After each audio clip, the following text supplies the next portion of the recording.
Welcome to the Tournament Poker Edge podcast, brought to you by TournamentPokerEdge.com, the only podcast dedicated exclusively to poker tournament strategy. Now here's your host, Clayton Fletcher.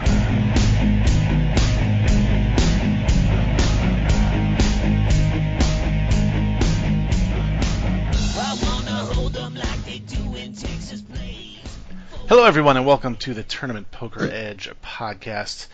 My name's Killingbird, and I've retaken over the controls of the TPE podcast.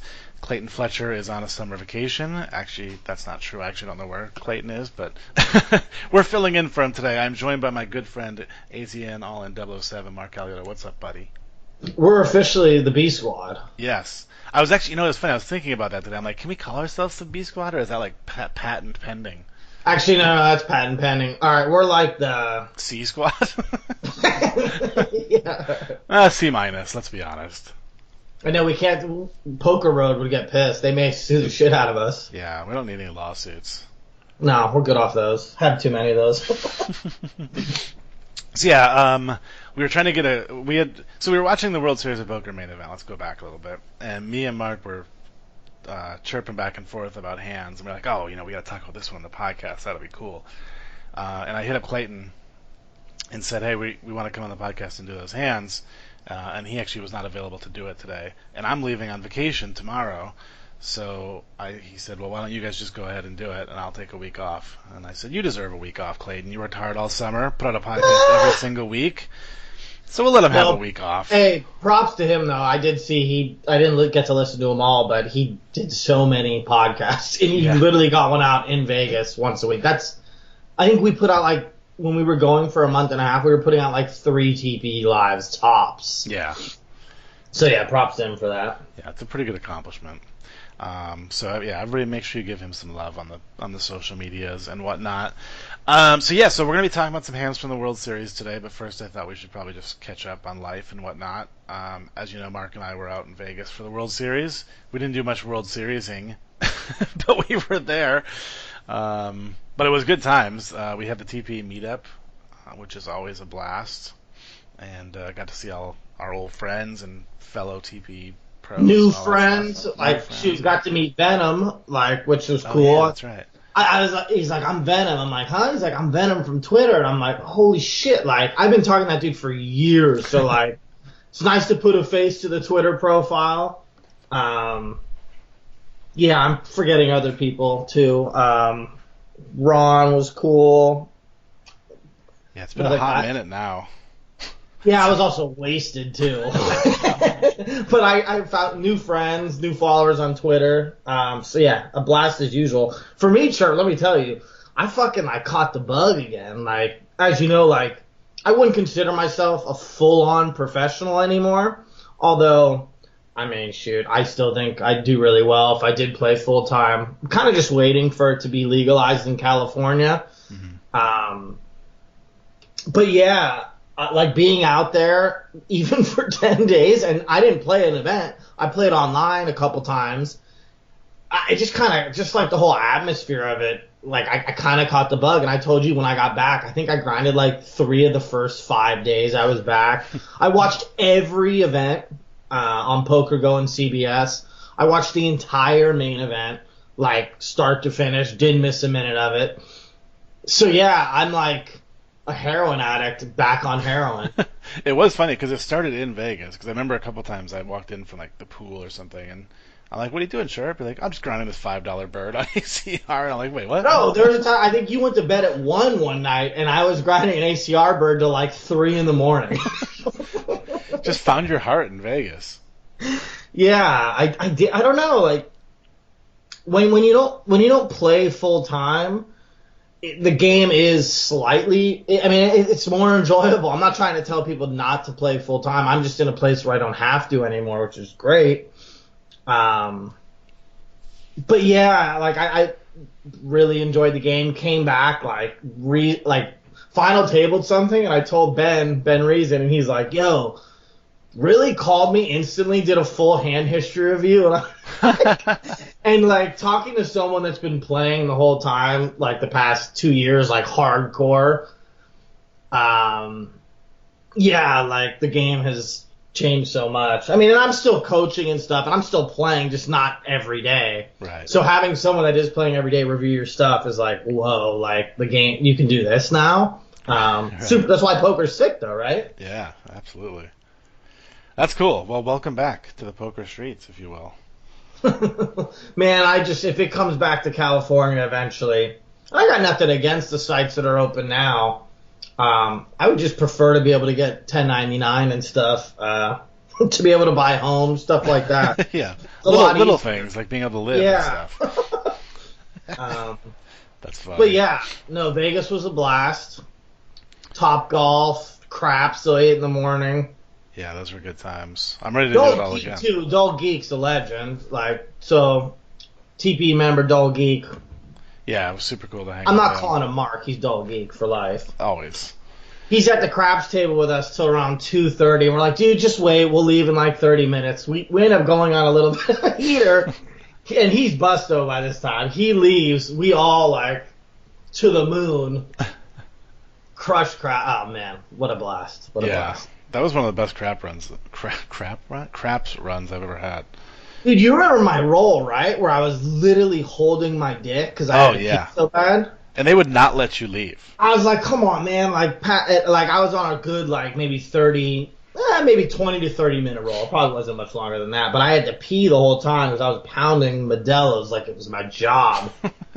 And I literally, I mean, this is kind of disgusting, but I was literally pinching the head of my. Is that too much? No, I think that's. I Have mean, to edit that? I mean, I had to go really bad, dude. And like, so then once I finished my roll, I remember trying to run, and like, I think both my kidneys just gave out on me. Like, I almost hit the ground when I was running to the bathroom. you were definitely running like sort of crooked inside. Like you looked like the I Hunchback mean, of I do Notre that Dame. anyway because I'm kind of fat and penguiny. But yeah, shout out to the Orleans for a great little craps run. That was a blast. Yeah, our new home casino, as we like to call it. Yeah, it's always funny to me. We have rules. We're like, yeah, all right, guys, we'll be home by 1, like in bed by 2, get up and grind. We walk outside and it was sunny. I think we were like, it might almost be like, it might be getting close to like sunrise or whatever, and then we walk outside and it's like full on noon or something. Like the sun is straight up in the sky. I'm just like, oh, okay, that's Vegas. There's nothing worse than that too when you're hammered and like you're in the casino ice cold at night to the morning and you walk outside and this blistering heat just hits you. You're like, oh fuck. Yeah, and then you have to go home and try to go to bed. We did that twice basically out of the 10 days we were there. The TP party we were pretty bad. And then the crash. So that's not too bad. 2 nights out of 10 isn't bad. Yeah, it could have been way worse. We've done worse before. It could have been 50% of the night. So shout out to us. Yeah. And speaking of poker trips, I think I'm going to be in Reno for Run It Up Reno in October. So anybody who's listening who's going to that, hit me up. We can meet up. And I think you're going as well. Yeah, I mean, that's a 3-hour drive for us. I got a bunch of buddies coming out there, taking off work. So yeah, that should be. We went last year. It was the same one, right? It was in October. Yes, yeah, it was because it was right before I left Vegas. Yeah, it's amazing. I can't wait. Like football there, and then I didn't actually play shocker. Didn't play poker again. But yeah, just the Peppermill Casino is awesome. So, and the event was cool. It was like upstairs in its own spot. A lot of tables and like yeah, I was looking at the schedule. The schedule is like fucking money. A lot of lower buy-ins, some turbos, satellites. Oh, I'm pretty pumped. Yeah, I'm definitely looking forward to that. Okay, so before we get into the actual hands, let's just talk about like general thoughts on the main event this year. In terms of I don't know whatever we want to talk about, I guess like I'll say like I said on Twitter, this is kind of the first time where I like genuinely didn't really care that much who was gonna win, with I guess one exception. Like I was like all these guys seem like really good dudes. Like usually there's like a couple of villains or people just annoy me or rub me the wrong way or there's somebody I want to win for some weird reason. But this time I was just like man, like this is just a bunch of good guys. Like I don't know. Felt like a very good final table. Like not any like Well, I guess I kind of learned this. Some of these guys were crushers, but at the time, I didn't realize how good San Martino was at the time. Um, Yeah, so I knew, like, he final tabled, I think it was, oh God, it's so bad. It was a horse event or an 8 game or something like that. He had final tabled something else, so I watched him, and I remember him from Stars. He's like an absolute sicko. Last year, Sin was a sicko, and yeah, there were some good players there, but Sin was the best player. Um, Rum and Chess, Livingston, who took third, I remember him as well. So I had to check his stats, and they're okay for tournaments. I don't know if he plays. I think he plays a lot of live tournaments, which he does crush, and maybe cash. Tournament stuff wasn't great. I'm not talking shit. But I definitely thought the two finalists were by far and away the two best players. So the head-up battle was like awesome. yeah. You had like a 53-year-old Hossein Ensan, who I think he won a WPT or EPT, and then you have Dario Sammartino, like the younger. I think he's like maybe high 20s, low 30s. I'm not sure, but younger. And like it was just a contrast of styles. One guy's like, I don't want to say Dario's like GTO, but I guarantee you he's PO solved. And then you have Hossein Ensan, who's probably, I mean, maybe he has, but he just plays a different style, which is why head up. Because going into head up, I was like, we had money on it, and I actually had a bet on Dario, 100 to win 900. I was like, man, I kind of felt like I was a lock, but he just got outplayed. He also got outflopped too. Yeah. But I think Hossein's style was really hard for Dario to adjust to because it was something he hadn't seen. It was awesome. Like the whole final table was great. I'm happy we struck lightning. I mean, it was awesome to have the two best players heads up though. That deep too. People don't everyone, my buddies who don't play professionally come over. They're like, dude, why was nobody raising like 3-betting pre-flop? I'm like, dude, they're so deep. Like Yeah. where you. I mean, I'm not saying you don't want a 3-bet, but it makes sense not to. Just play hella flops, especially if you're Dario and you think you're better post-flop, which Right. actually was kind of debatable head up. But it was sick seeing Dario adjust when he got to like 25, 30 big blinds. He started limping more. Mhm. It was fucking awesome. Like, Yeah, I was pretty much fascinated by all the small like blocker bets and stuff that Ensan was doing. Like at first I was like, what is this guy doing? He's making like these 2 million bets into like 22 million and stuff, and I'm like, what is going on? yeah, and some of them being bluffs too. Like it Yeah. was sick. Just, I mean, he balanced his range really well in that spot. I told you I was super impressed. Like Dario had to make really, really tough folds, tough calls. Dario was in second a lot. Like I don't want to act like he got completely outplayed. Like he literally just had the second best hand in river spots where he couldn't really fold. Right. So yeah, it was awesome. And the last hand you can't really fault either, where he picks up a gutter on the turn and a flush draw. But yeah, if you haven't watched it, highly recommend it. It's like free Tournament Poker Edge videos. It's hot, like especially the heads up. I mean, even the full ring was good. Like Gary Gates, I don't know, like the guy who works for Stars, he played really well. Like I don't know if he's a professional. Kevin Moz was fucking tilting. Like Yeah. That was the only guy I just couldn't bring myself to root for, and I'm sure he's a very nice guy. Like I'm not gonna talk that much. I bet my life he's a nice guy. Just in his interviews, he sounded like a nice guy. He thinks it tilts players, and like maybe it does. I mean, it tilts me. Right. I think it's just poor etiquette. Yeah, I mean it's if you're playing events at the World Series, you should want the game to get bigger so more fish come, and what he does deters that. Yeah. People that haven't seen it, he just tanks with like 10-4. Under the gun opens, he's in the cutoff with 10-4 offsuit, and he tanks for literally 30 seconds. And kind of the guy you want to just slap the shit out. Yeah, basically. Not to be rude, but if he said something like, "Well, I'm just trying to like be super balanced or whatever and like act the same on every hand, blah blah blah. I'd be like, okay, that's still annoying, but I guess you have some weird strategy. I mean, it's kind of But what he did say. oh, I see. I thought he had literally came out and said, "I do it because it makes people mad." That was part. Yeah, I mean that was most of it, but like he was tanking just as much. I mean, they ended up getting him to speed up. I mean, he was doing it with good hands too. Yeah, true. Yeah, I don't know. There's just no place for that in poker. Like you can do that on your own, like, but when you're on TV and you're playing in World Series events, like we need the game to build. Yeah. Incredible that we almost broke but the poker community almost broke the record. I know, crazy. So yeah, I don't think there's any place for it. I think it got blown out of proportion a little bit. I mean, it is tilting as shit, but he's there, like it's his money. Yeah, true. He's entitled to do what he wants. There's no rules against it, so technically, there's nothing bad about it. Yeah. Oh, completely off topic. But did you see what Negreanu posted the other day about VPNing? So let me ask. Oh, I did see this actually. Yeah. So yeah, I'm going to ask you. So do you think if you're in the United States, I'm Mark Aliotto, and my name on SARS was Mark Aliotto. Yes, I was that dolt. Do you think it's cheating if I VPN from the United States under that same name, and I'm playing on PokerStars through a VPN? Am I cheating?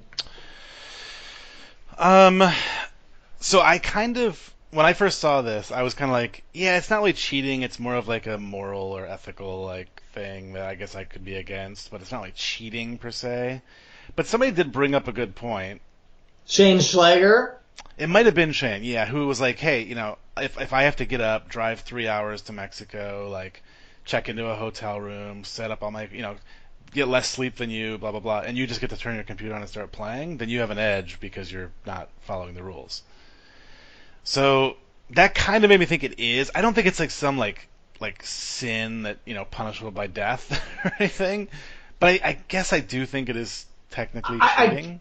I mean, okay, if you go by like Wikipedia definition of cheating, it probably is because it's against PokerStars rules. But like ethically wise, I have no problem with it. Like I think you were saying that. Like I don't.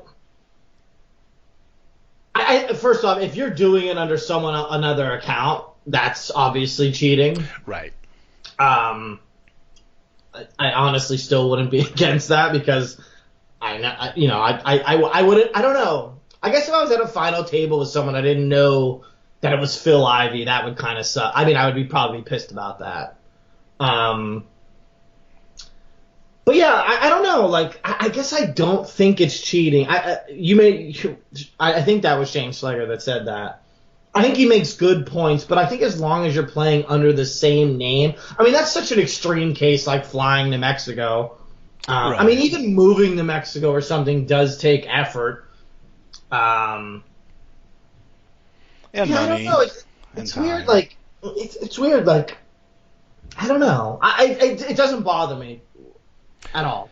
Yeah, I would say it doesn't bother me. I think maybe it would bother me. Like, I know this is like a selfish answer, but like, I guess if I lived somewhere where I could play on Stars and and I knew that there were people VPNing and they were beating me, it would probably bother me. But I can only be on one side of this ethical dilemma, and that's the side of VPNing somewhere to play, which I obviously don't. But yeah, so I guess it doesn't bother me because it could never affect me, at least not right now.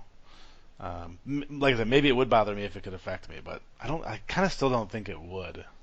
Yeah, see, for my definition of cheating, it's like not even close to cheating. Okay, so here's another question. Let's go. If you knew someone was doing that under their name, you would never snitch. No. Would you snitch if they were doing it under their own name, under a different name? No. Neither would I. I think that falls into that, like, this isn't my business. Again, if it was against me, I guess maybe that could change. I don't know, because I think I'd have to be in the situation to know. I still might just be like, oh, well, I don't know, dude wants to play poker, that's cool. I mean, so it is a big edge if someone's playing, like if Phil Ivey's playing under someone else's name, that would suck because you wouldn't know it was Phil Ivey, but it's still a game. Like, that is an edge, especially if Phil Ivey knew who I was.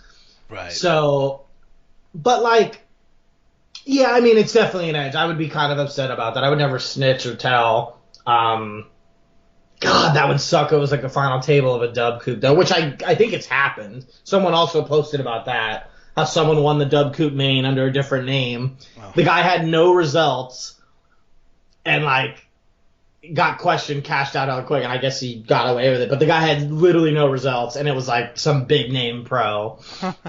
I mean, that's fucked up, but all right, that was sidetracked. Sorry, I thought that was a pretty cool. I'm not a diehard Negreanu fan or anything, but I actually enjoyed that poll. Yeah, it's like one of the first times I've agreed with Negreanu too, because for my definition of cheating, if you're playing under the same name, I don't find that malicious at all, I guess. Right. I wonder if he would have ever posted that if he still worked for Stars. Yeah. Yeah, I thought he did work for Stars, and then I realized at the 2 final tables he was at, he wasn't wearing any Star stuff. Yeah.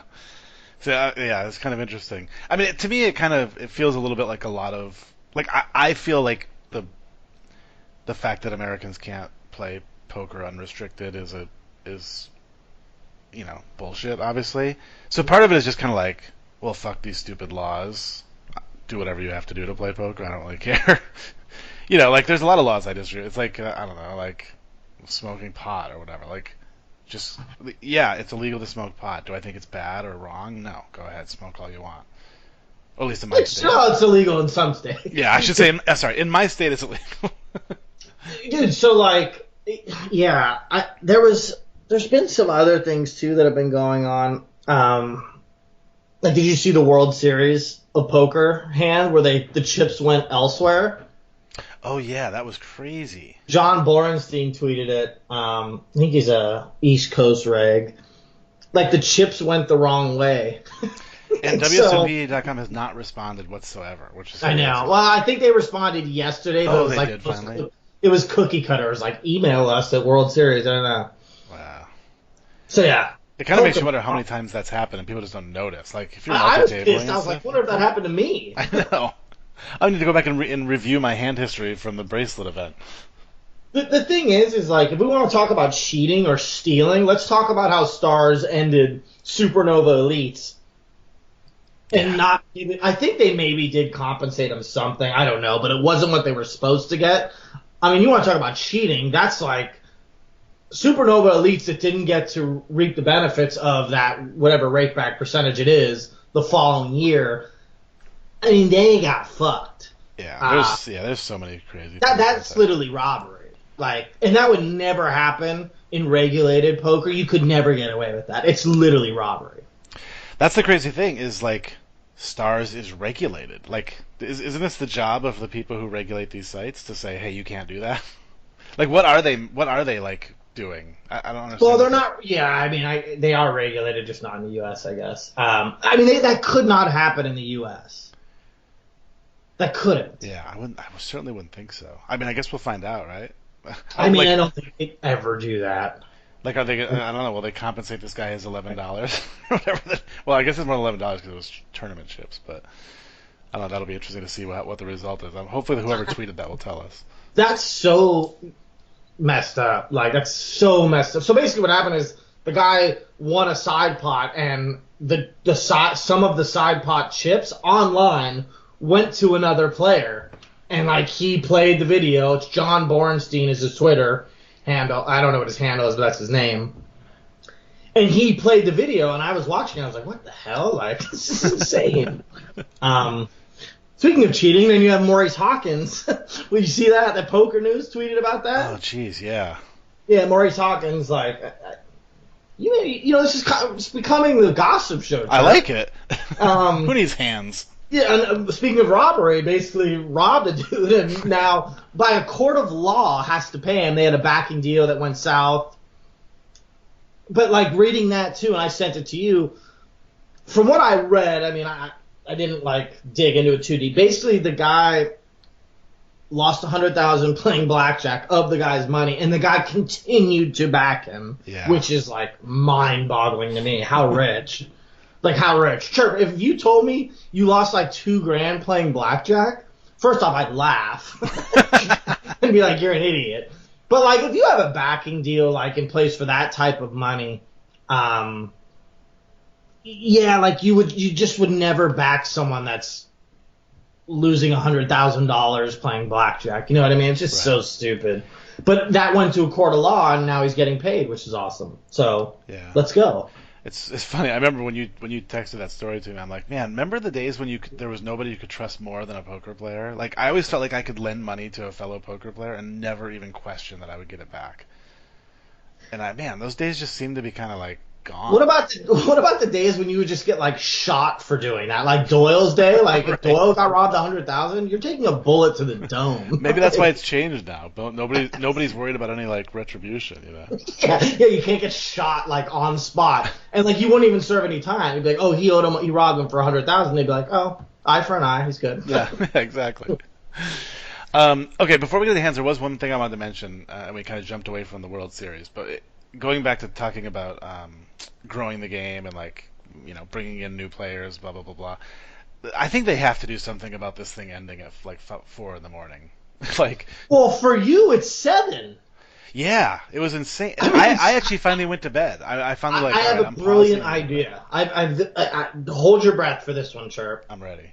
How about we start it at 4, like 4 Pacific time, 7 your time, so maybe it ends at 12 instead of 7 o'clock Pacific time, 10 East Coast time, ending at 7 a.m. I don't know. Like I don't know. Crazy idea. Started earlier, it ends earlier. Jesus.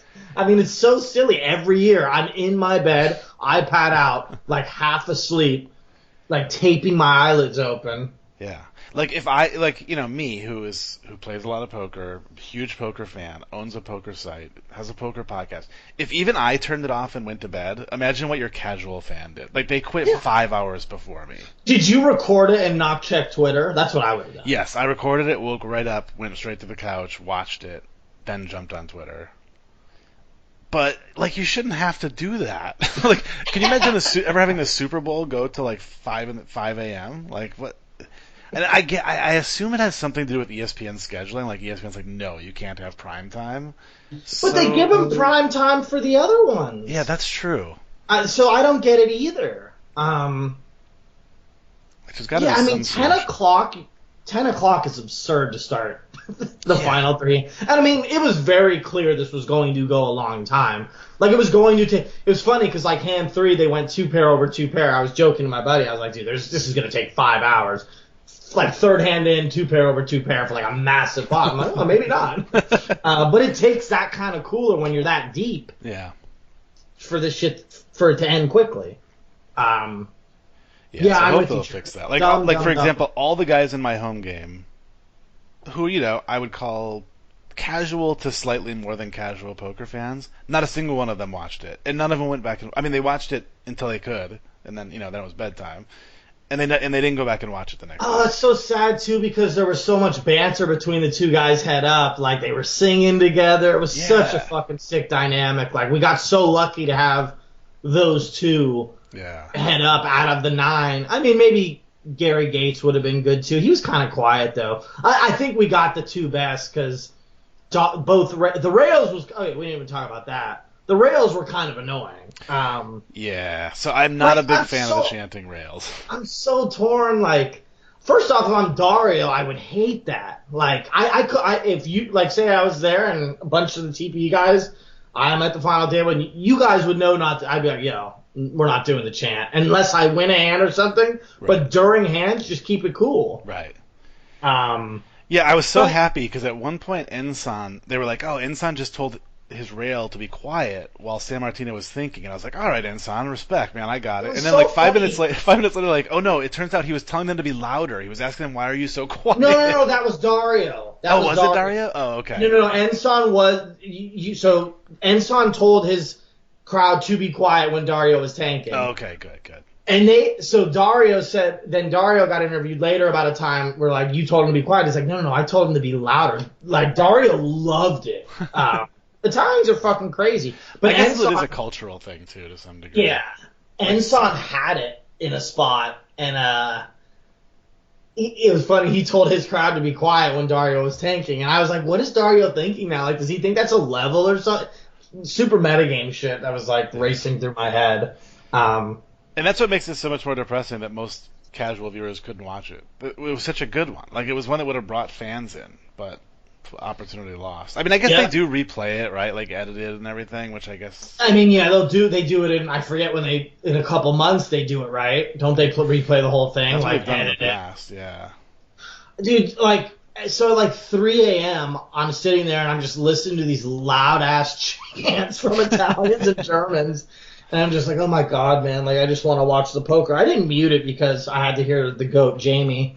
Shout out to Jamie. She crushed it. Yeah, she did a great job. Super proud of her. She's so good. Like, I saw some people bashing her on Twitter. I'm just like, dude, shut the fuck. You try doing that for like 12 hours straight and tell me you're not going to make a mistake in one hand. Like, give me a break.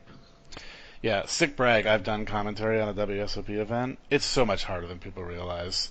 And I think if anybody ever did it once, they probably would never criticize any commentator again. At least not. I mean, you might criticize them for being like douchebags or whatever, but I don't think you'd ever criticize them for like messing up a hand or getting the action wrong or anything like that. Oh, so like I was talking a hand with Thesaurus on Twitter, and like I didn't see the pre-flop action, and like I was talking about the hand, and I was like, oh my, and like he's like explaining to me, I was like, oh yeah, my bad, I'm totally wrong, don't know why I tweeted this. And I was thinking about it, like I could have been in the booth and like literally grabbed my drink and missed the pre-flop action and described the hand completely the wrong way because I didn't see what happened pre-flop, like I did on Twitter. So It's like very understandable if there's mistakes made, and not everyone plays hands the same way, and people are successful playing different styles. So, but I think bashing people on Twitter is just like pretty much laughable. Like, 90% of the poker community is miserable fucks. Like, let's be real. Just people that are broke, owe their backer hundreds of thousands of dollars. Like, even guys that win like 13 circuit rings apparently rob their backers for 100,000 plus. Yeah. Sad. It's a weird world. But yeah. We got some hands, Drew. Yeah, we should probably jump into some hands. So the first hand we wanted to talk about was, I think a hand a lot of people talked about, which was this fold by Livingston of Queen's pre-flop. They were six-handed, I believe, correct? Yeah, six-handed and pretty deep. I'm trying to find. Now I'm trying to look at the shortest stack. So we're at 1.2. So I mean, even the shortest stack has 20 bigs, but then Livingston starts with like 40, and Gates and Ensign have like unlimited chips. Wow, yeah, 17 was so short at one time. That's crazy. So he has like 22. Maz has, what is Maz at, 30-ish, and then Kai has 20. And just to give the payout jumps, 1.85 for sixth, 2.2 fifth, fourth is 3 million, third 4 million, second 6, first 10. Listeners aren't going to remember that, but rewind if you need to. So there's money to be thought about, to consider here. Yeah, definitely some ICM implications. So here's the action. We're at 600,000, 1.2 million blinds. Livingston is under the gun, and again, we're six-handed, and he makes it 2.8 million. Which is actually the low jack, right? Yeah, I think so. Yeah, low jack, high jack. Yeah, okay. Yeah. Well, same thing. Low jack, under the gun, six-handed. Yeah. San Martino flats. He's in the cutoff, so he flats the 2.8. And then it folds to Gates, who's in the big blind. With over 100 big blinds, like 140 big blinds or something like that. Absurd. Yeah, super deep. And second in chips. Yeah, and he makes it 13.3 million. Now, as I mentioned, Livingston has queens here. So I don't even know. I mean, we can say what Gates has. I don't think it matters that much. Which is like a little over 4x 3-bet out of the big. I mean, it's a squeeze. It's actually a really good. You know what? Okay, so here's one thing you got to think about. Dario flatting, right, off his specific stack. Mm-hmm. Like, there's a couple things. I mean, so if Dario is trapping, like Gates is fine getting it in with what he's holding because Gates has pocket tens. He's fine getting in 24 big blinds. He's not going to be happy if Dario gets it in because he's probably dead because Dario doesn't have ace king here. He's going to have like some of the suited Broadways. He's not going to have 9-10 suited. He's going to have a lot of pocket pairs, but actually not a lot of pocket pairs. He's going to have like maybe sevens to. God, I don't know what Dario would do here with tens. He might just flat as well. He probably does just flat tens. He's probably going to have sevens to tens. Sixes he might fold. And then jacks he probably just 3-bet gets in. So he's got a pretty tight range. And then he's got aces and kings. Yeah. Don't think he has queens. Maybe he has queens. Depending on what he thinks about the players behind him. Especially since there is 2 reship stacks. Well, I guess Maz isn't. Maz can shove 30 here. And Kai's in the small blind with 20. So yeah, he can have queens, I guess. So he's got a pretty tight range, though. So when Gates 3-bets this, I would imagine Gates has something. Yeah. Especially given the situation at the final table. Now, is that something better than queens is what we're going to discuss, right? Yeah, I think that's what gets interesting to me. I think the first thing I said to myself was, well, if we're folding queens, what aren't we folding? I guess we're saying we're literally not folding aces or king. And maybe ace king. I just don't know if he, like, this... And we kind of talked about this before the podcast. I guess this 3-bet squeeze isn't as big as I kind of originally thought it was. I mean, it goes from 2.8 to 13.3, which... And there's a call. Yeah. Yeah, with the call in the middle... And he's out of position. It's actually not... It's not crazy big at all. You're right. Right. But I do kind of think it's not... I think it's too big for Gates' hand to be aces, and possibly king. Like, I don't know if he's going to try to blow these 2 off of smaller pairs. I don't know. Like, what's he gonna make it with aces or kings? Maybe like 11. It's not too much bigger. Yeah, you're right. Than that. So, he's got a hand. Like, I'm just putting myself in Livingston's shoes. He's got a hand. Livingston's not some multimillionaire because here's the thing: the ICM. If you're just doing what the places are worth, that's fine. But it's actually flawed because first place is worth $10 million. But what is first place really worth? Like maybe an extra $2 million, an extra $3 million just on like. I mean, you're gonna get free tournament entries. You're gonna get invited places. You're gonna go on Jimmy Kimmel. Yeah, I gotta think it's worth at least another 2 to 3 mil. Yeah, so there's a lot of equity, and then like I don't know, like just winning the main event. For me, you can't really put a dollar amount on that. So. I'm going to play to win. Now, I saw a lot of like top high-end players comment on this hand, and I'm not even sure I agree with them. Okay, so going through what we have now, we know Gates has a hand. We know he has tens, but like if we're in Livingston's shoes, we know he has hands. Now, Dario has this range of like these Broadway suited hands, so he has a lot more shit that we crush than like the nutted aces and kings. But we still have to worry about him. Like, that's still, like, I mean, it would be half our stack. Like, it's still something to think about, I guess. Sure. Worry is a bad word. We got to consider it. And we also have, like, a chip stack where, like, the middling stack where we cover Kai, we double Kai, we're ahead of Maz, Dario's shorter. I think it's a tough spot. Like, at first I was like, well, we could just call, but like, I don't even know if I want to call here. Like, I think calling isn't horrible. I think for me, I would either shove or fold. Mm-hmm. I mean, shoot, there's 20 million out there once he makes this 3-bet. Almost 21 million actually. Yeah. So yeah, I don't know. Like, what are you doing here? This is a tough spot. Like, I think I lean fold given the ICM, and maybe that's too nitty. But like those jumps are pretty crazy. I mean, it was 1.8, and like say, even if you wait out one guy, you make 400,000. If you wait out 2, you make 1.15 million. Yeah. That's kind of the crazy thing is like.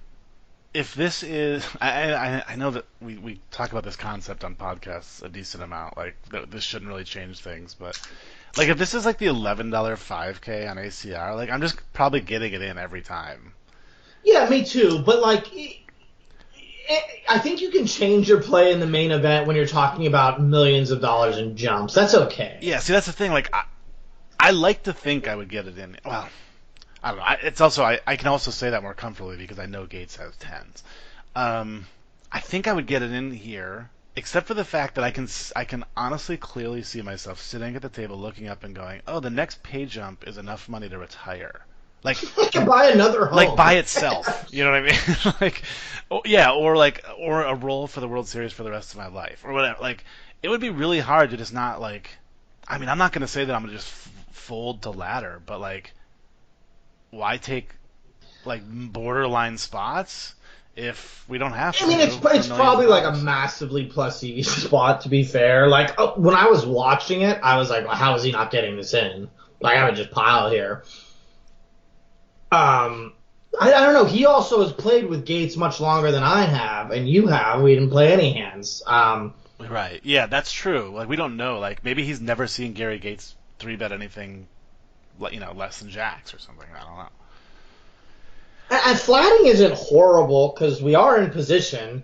I maybe folding is like the worst option, and flatting is the best option. I guess the only issue with flatting is like this is going to be a big bloated pot. I mean, yeah, we are in position, but he's gonna. I mean, yeah, but you do like. So, do we think he ever? Like, I just don't think he's bluffing here. I don't think so. I mean, at the very least, he's doing it with a less than optimal hand, but I don't think I would call it bluffing. You know what I mean? Like, so he could have like he could have like. I mean, he has to get it in with Dario. Yeah, that's the only down. That is kind of the weird thing because that's got to tighten his range. Like, is he doing it with like Ace 10 suited? That would like be the bottom of his range here. Although, if I'm see, I don't know Gary Gates' skill. We talked about this earlier. I mean, I know like he seemed pretty good, but man, he can ICM fuck these two so hard, and he can do this with a ton of hands and basically put them. I don't think he was playing like that up to this point. Yeah, it doesn't seem like it. Later on, we saw that he was a bit spewy. I think he got tilted or something. I don't know. But he also did have second best often. Yeah, I don't know. Like this, I don't even know if this is like a good spot with like just ace like 6 because you have a blocker. Based on the fact that Dario was flatting off such a shorter stack where, I don't know, he could be tarping. Like, it could be a tarp, sure. He could be trapping. I think, like, yeah, in the $11, I mean, like, you're right. Like, $11 rebuy, like, $100 freeze out. I'm piling queens here. We have queens 6-handed with, like, 40 big blinds. I think with the ICM, though, and the money jumps, I would fold, and maybe that's pretty bitchy. I saw Scott Siever post something, and he's probably a millionaire. It's like, okay, dude, like, you have millions of dollars. Like, right. These guys are trying to get millions of dollars. Right. Yes, you would get it on. There's a certain amount of prestige winning the main event. There's a ton. But these guys, like myself and you, like, we would be playing for the money here. Like, $1 million is going to change. It's going to change your life. Yeah. Yeah, I think there's certainly there's a PO answer to this question, and then there's PO is get it. PO is like flat at worst, get it in, never fold. And then there's like the real life answer, you know what I mean? Like where you're like, okay, I could probably just guarantee myself an extra mill ball if I fold here. It's cool. I like $1 million. Like, I'll tell you this, if I was playing at the table and I'd seen Gates take advantage of ICM, like, I got, because after 30 minutes, your buddy tells you, goes like, yeah, dude, he's kind of fucking the bubble. I would snap get this in. To this point, we hadn't seen that. I mean, I wasn't paying, I wasn't watching it, but I wasn't, dissecting every hand. I hadn't seen it that much, so yeah, I don't hate that Livingston ends up folding, and I don't think it's bad. I think he should get it in, in a vacuum, playing them right. Like, if we could make this spot 10 times, 5 times, 2 times in our life, we get it in. But I don't hate it, and we know what ends up happening. Livingston, we can't be result oriented, but Livingston makes himself $2.2 million more Yeah. Whether he would have won it or not, that's the problem with ICM. ICM doesn't take into account like how much better we get with more chips. That's why I've always thought ICM is flawed. Like, people live and die by it, and I'm like, dude, I'm so much better when I get more chips. Right. Equate that, and then tell me if I still should be folding. But this is a pure, like, $1.2 million situation where I don't know, like, I'm fine folding here to find better spots and, like, chip up elsewhere, like playing small ball. Don't hate it. Yeah. But, like, again, like you said, like, in $1,000 buy-in online, I'm piling this in a second. Yeah. Yeah, and I think that's kind of like an okay thing for people to admit. You know, like, hey, Yeah, money's I'm cool important. I'm totally fine talking about that. Saying that, you know? So I think we're on the same page. I think we agree that like PO Solver probably says get this in, and our pocketbooks say, chill for a minute. Yeah. I like it. Okay, so let's get to three-handed play chirp. I have a hand that I want to do. All right. We're three-handed. It's Alex Livingston, Dario Sammartino, Hossein Ensan. Dario has roughly 70 million, 68 million, and Alex Livingston has 20 million. Hossein Ensan, sorry if I'm pronouncing his name wrong, has 330 million. We are at 1-2 million.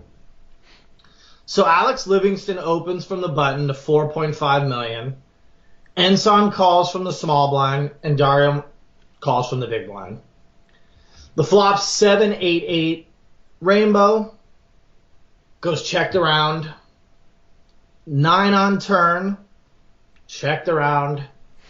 Ace on river. Ensan checks. Dario checks.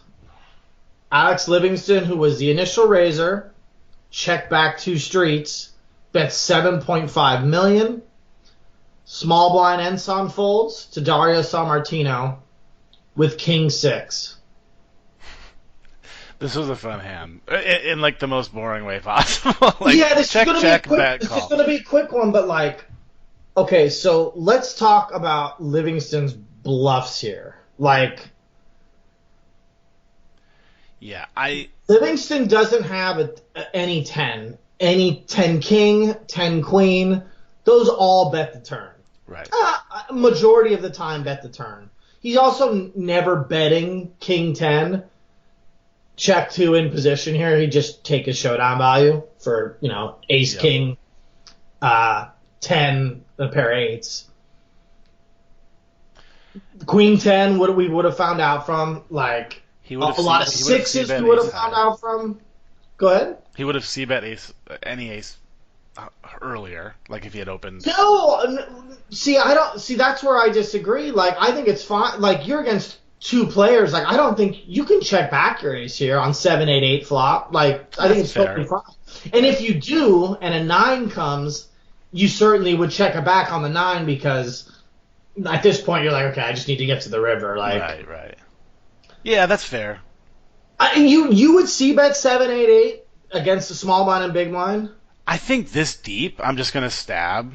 Especially, Ensan's been pretty straightforward, so it's I almost kind of feel like we're playing against Sammartino only in terms of somebody making a move on us. So like, Sammartino, no, Ensan has not played Ensan is crazy. You think, but has he been doing like a bunch of like 3-bet bluffs and stuff in like on the flop? No, that's true, but like he's pretty creative, and like this board smacks a small blind flatting range and a big blind flatting range. Like there's so many hands that continue here on 7-8-8. I mean, think about that 9-6, Queen like 10, any 7, obviously any 8, gutters. I don't know. Like, I would be pretty happy checking back ace high here. Yeah, but whatever. That's a good point. I also think it's fine to bet. I think Pio would have us betting and checking back a decent amount of the time. So yeah, that's fair. I don't know. I worry about Ensan though. Like, where I would like. I guess he's in the small blind, which is. I mean, Dario's tricky too. So yeah, I don't know. I would probably be happy to check back here versus 2 villains. So like when we get to then we get to the turn, like if we did check, I mean, we have to check back. Like we have a 6. I mean, we are he. Oh no, wait. What do we have? We have Jack. We have Jack 4. Excuse me, Ace 6. What am I talking about? We have Jack 4. So like, if we're repping Ace High, I guess if we had Ace 6, Ace 10, we may bet this 9 turn. Certainly, if we had a 9, we would bet. So as played with the Jack 4, I mean, first off, I would have C-bet Jack 4 suited on this board. Like, I would check back the Ace High because I think we had the best hand a good amount of time. It's okay to protect, but I would certainly be betting the Jack 4 suited. There's a club on the board. We have backdoor clubs. We have backdoor straight. I mean, if he's not C-betting here, then like it's kind of just like the give up strat. Like we were opening the steal, didn't work. Let's give up. Right. Yeah, but then I kind of agree. River. Go ahead. I agree with you that I would bet the Jack 4 because, well, A, we have 2 back doors, which is kind of cool. And it's just kind of like, I mean, it's the classic only way to win sort of situation other than going 2 back doors. We also have a pretty great blocker of 10 Jack and Jack 9. Yeah, that's true. Jack 8 too, which I guess both could have. Jack 7, both could have. Yeah, and some could have Jack 7 suited. But the story we're telling, I guess, is why I think this hand is so cool. The story to me, is like we have an ace. Like, all our bluffs. So, like, if we're betting Jack 4 on the flop, like, all our bluffs already bet. Right. Like our complete bluffs with no showdown, ace high or king high, I've already bluffed. Since we didn't and we check back as the opener, the most likely holding when we get to the river is probably ace X. In my eyes. Right. Yeah, Which is why, like, go ahead. Like, I would even, I don't, like, if I'm Livingston, I don't even, if I have king high, I probably don't even bet the river because I think I have. Exactly. I was talking about that earlier. There's no way we would bet king high because we have the best hand a good amount of the time. Yeah, it's a pretty sick call. But but it makes a ton of sense. Does it? Calling with king high here? Yeah.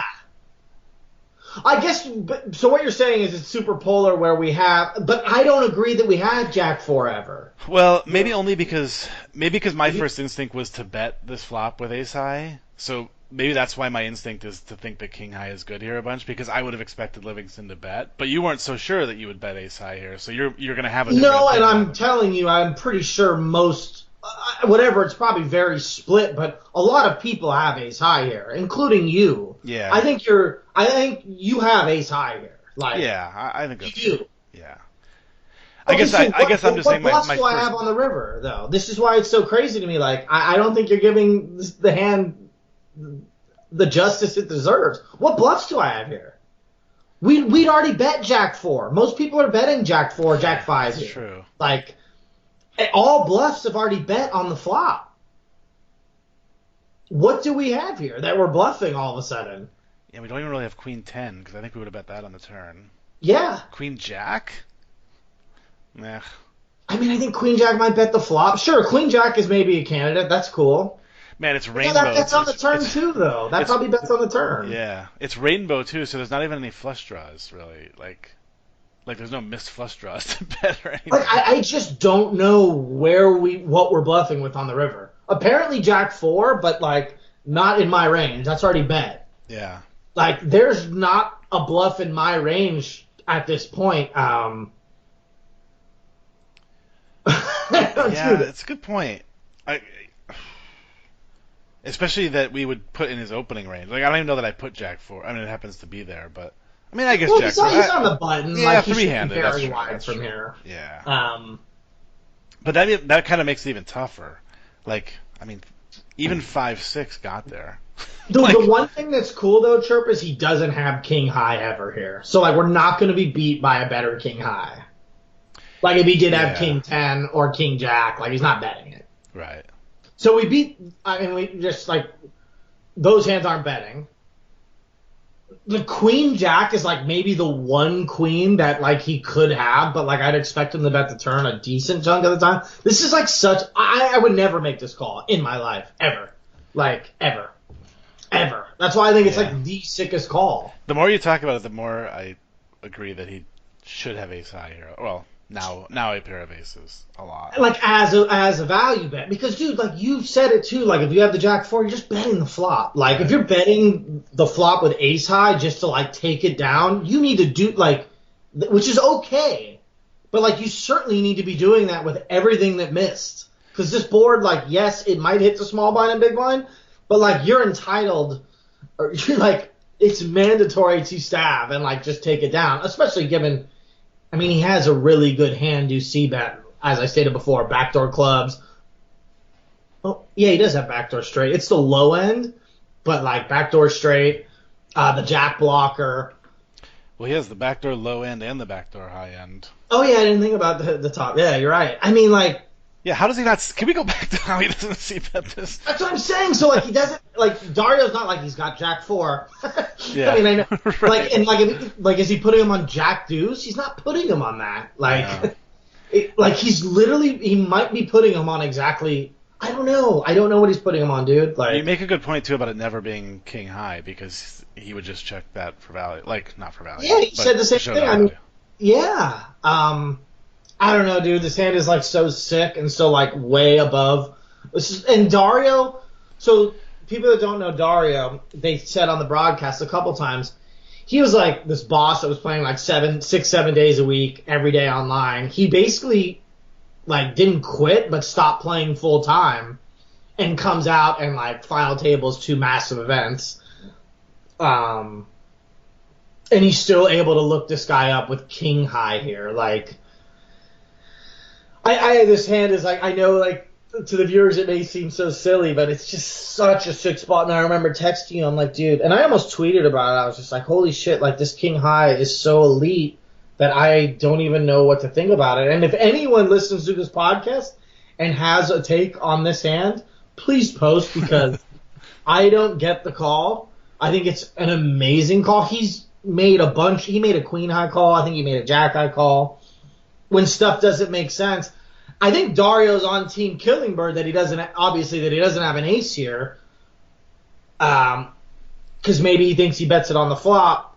But he also may know that from previous. Who knows? Yeah. This hand like is mind-boggling to me. I guess it does beg the question: is it like I mean, he's right. He made the correct call. Is it a great call, or is it just a call that's going to be wrong like 90% of the time, and he happened to be right this time, and it was on national television? It's so hard for me to say that because he's such a better player than I am. You know, so like, dude, like, can we fucking hit him up on Twitter? Like, come on, man, come on the podcast, talk about this hand with us. You know what? I am going to see if I have some friends that know him. Nice. And I'm going to try to get a little blurb about this because I think this is like an amazing hand. Maybe he'll respect me because like the Alioto will be like, oh yeah, God, that's right. God. Then he'll be like, do you speak any Italian? I'll be like, no, I'm an American dolt. But next time you're in SF, hit me up. I've got a great restaurant for you. I am going to hit him up about this hand. Nice. That's my goal. We'll give it a shot. Who knows? Maybe he'll come on with us. Maybe we give him a free membership, bro. Yeah, I'm sure he could use some coaching from Killingbird. All right, cool. Well, a couple of fun hands there. I know we actually have a couple others that we want to chat about at some point, but we got to save some content for Mr. Fletcher. So we got a few other hands that we'll bring up with him on future episodes. But this was fun, man. Thanks for taking a little time to hang with your boy KB.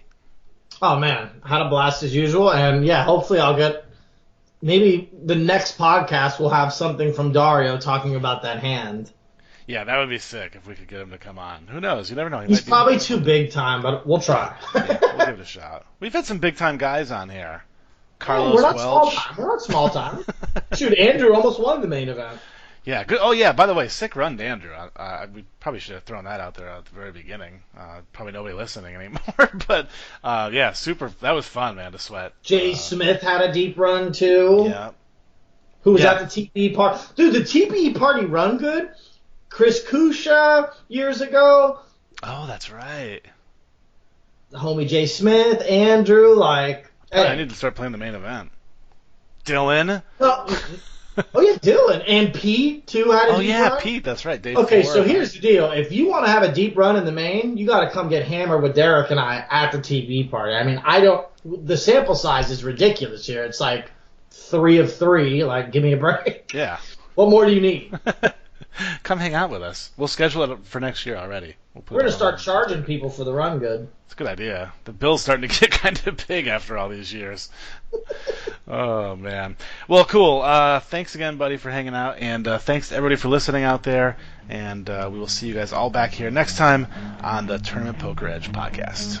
Hello.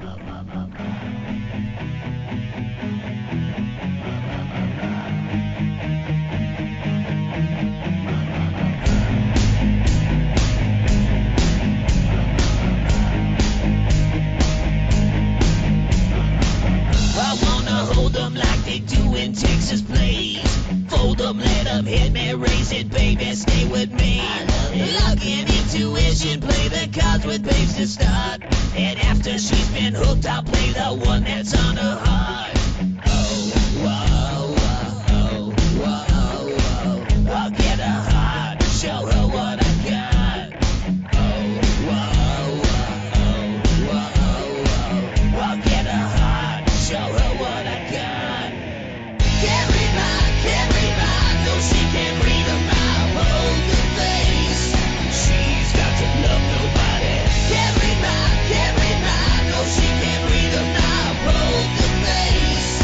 She's got to love nobody.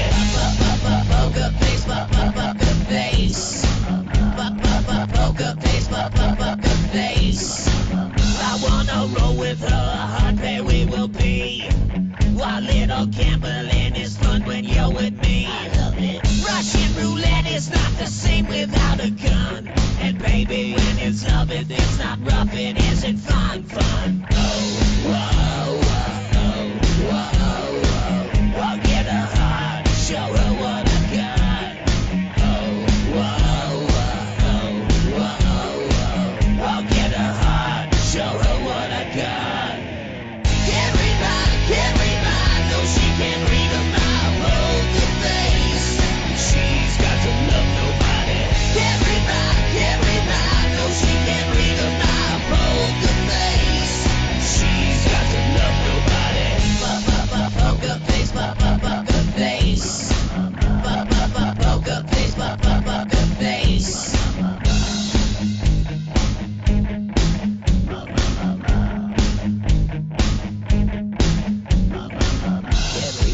Carry my, no she can't read about poker face. She's got to love nobody. Carry my, no she can't read about poker face.